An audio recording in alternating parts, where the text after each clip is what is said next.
A lot of excitement and optimism that this could very much be a game changer. In fact, crypto Twitter went into a frenzy. Now we have a decision from a U.S. district judge in New York that the XRP tokens sold to the general public are not securities.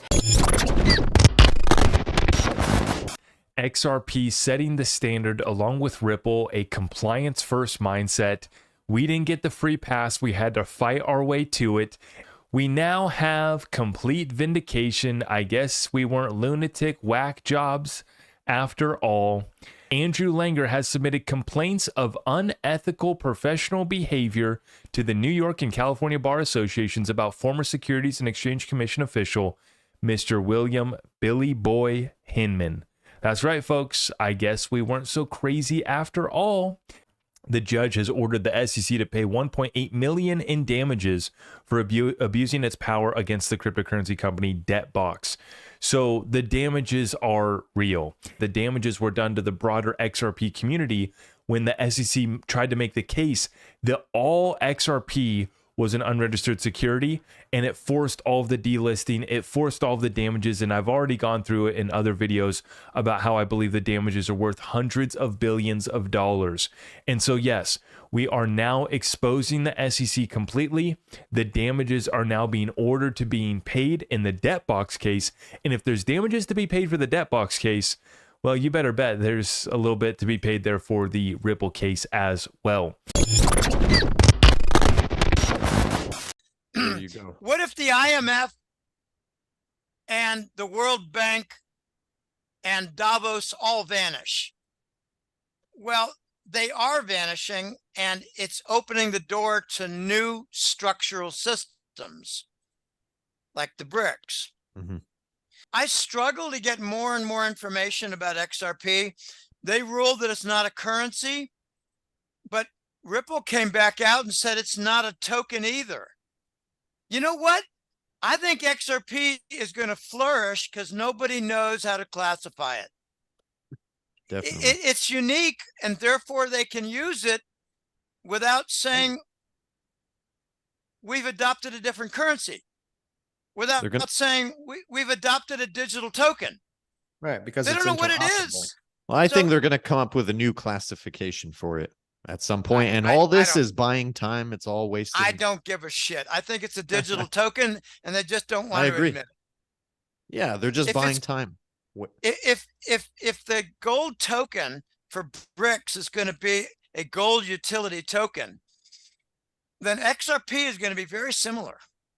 I think it's going to be expanded in its number of coins, and it's going to lift in its price, and the two will work together.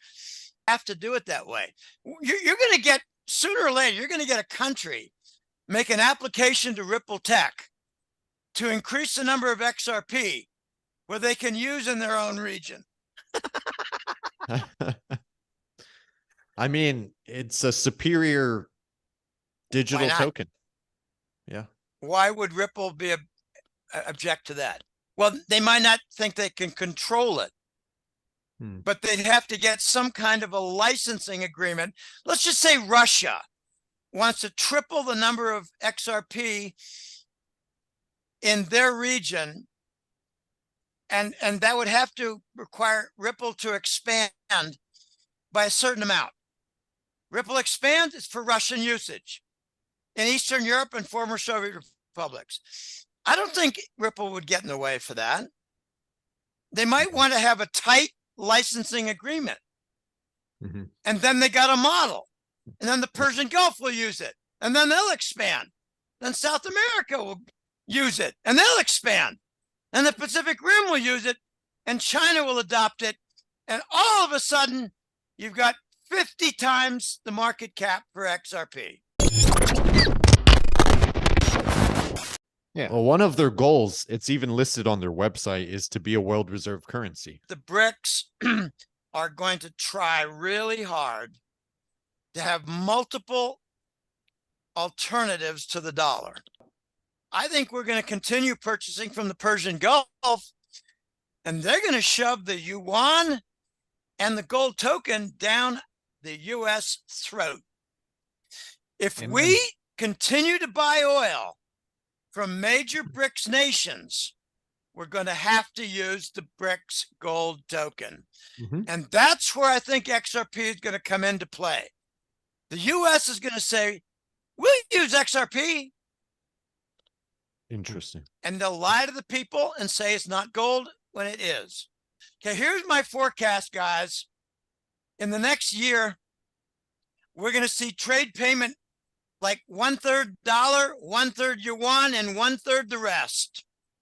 And the rest will be gold token, XRP, and ruble. Yuan, ruble, XRP, and gold token. So you've said before that you think there's a world where Ripple could take over SWIFT. Yeah, maybe to that, I mean, a big part of the value proposition of Ripple, I think, is the cryptocurrency, the XRP. I think that's another one worthy of debate. There we do find that the banks are also, at least when they talk to us, they may tell you different things, they are hesitant to convert things into a currency, a cryptocurrency right now, because of the volatility in the currencies, because of the fact that you don't have the deep liquidity that you have in, for example, the dollar as a clearing unit at the end of the day. So again, when we engage banks, we don't find them ready for a model where you convert it into crypto and then convert it back, and that has to do with many things: regulation, volatility, and all the things that are being debated around crypto. But that's a whole separate debate. This is, well, it's not really a separate debate because I think there's two important things about this, and Gottfried mentioned this earlier. SWIFT today is a one-way messaging framework. It actually isn't a liquidity provider, right? It's SWIFT messaging partnered with bank liquidity. When we think about an Internet of Value, it's a mixture of two-way messaging frameworks, moving to real-time, a chatty protocol, if you will, coupled with real-time liquidity. And I hear people talk about volatility, and I feel like they're propagating misinformation. The volatility risk of fiat, volatility is just a mathematical calculation of time times volatility. If you hold fiat for, let's say, an average SWIFT transaction today is in the order of magnitude 2 days, that's about 180,000 seconds. An XRP transaction is 3 seconds. So if you take a low volatile asset times a long duration, fiat, or a high volatility asset versus a very, very short amount of time, it turns out mathematically there's less volatility risk in an XRP transaction than there is in a fiat transaction. The difference is you have market makers. When you do a SWIFT transaction, there's banks saying, there's a market maker saying, I'll lock in that rate. I'll take the volatility risk for the next 2 or 3 days.